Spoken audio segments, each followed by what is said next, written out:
Hay mga idol, pauwi na pala ng Pilipinas ang kasama ko dito sa bahay kaya nag-iimpake siya ng mga gamit niya, sinisilid niya lahat sa bagahe.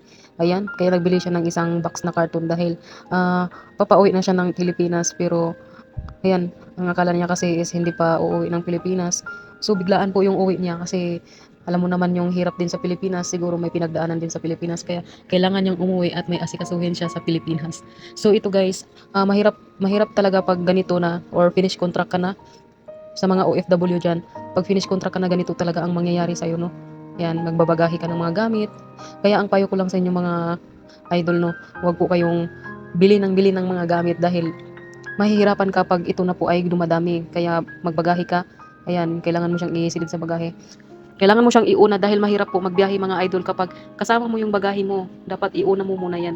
Mahirap kasi Riyadh to Jeddah, Jeddah to Bahrain, Bahrain to Manila. Ayan.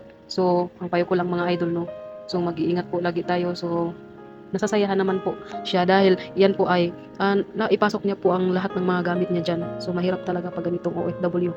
Kailangan niya talagang ibagahe lahat yan. So, mag-iingat po tayo mga kabayan. So hanggang dito na lang. Maraming salamat po sa lahat pong nakakaranas dito, sa lahat ng mga OFW dito sa Saudi Arabia. Sana maging finish contract din kayo at magiging ganito din ang buhay niyo. Mahirap talaga na iiwanan mo yung bansang nasasanayan mo at napamahal mo, yung bansang saan ka lahat ng problema mo.